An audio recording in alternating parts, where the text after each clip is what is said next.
Welcome to True Mysteries, where the lines between fact and fiction blur. In this episode, we dive into one of America's most enduring and terrifying legends, the haunting of the Bell Witch. Settle in as we explore the chilling events that plagued a family in the early 19th century in Adams, Tennessee. Was it all a case of mass hysteria, or did something truly supernatural occur?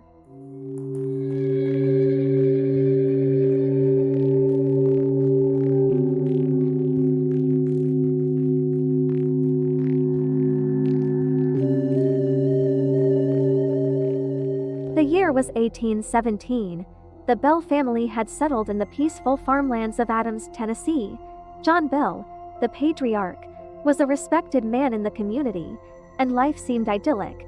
But this tranquility was about to be shattered by a series of bizarre and terrifying events that would leave the family and their neighbors in a state of perpetual fear. It all began with strange noises.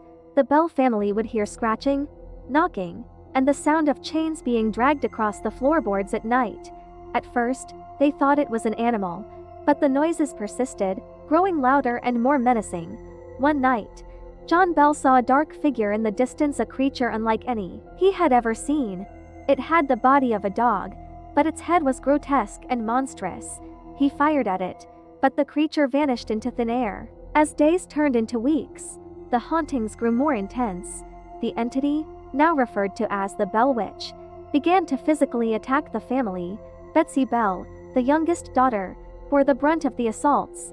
She was slapped, pinched, and had her hair pulled by invisible hands.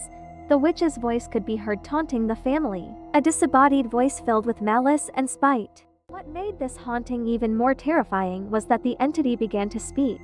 It claimed to be the spirit of Kate Batts, a woman who had allegedly been wronged by John Bell. The witch swore vengeance on him and his family, vowing that he would die by her hand.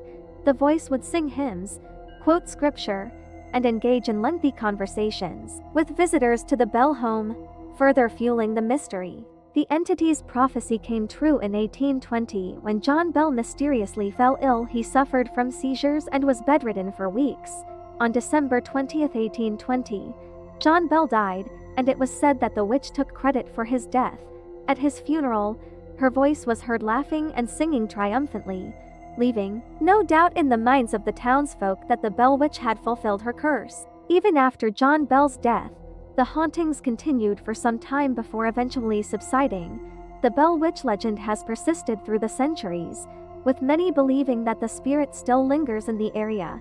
The story of the Bell Witch remains one of the most famous hauntings in American history, a chilling reminder that some mysteries are never fully solved. And so, the legend of the Bell Witch lives on. Was it a malevolent spirit, or simply the manifestation of fear and superstition? Whatever the truth may be, the tale continues to fascinate and terrify those who dare to explore it. Thank you for joining us on this journey into the unknown.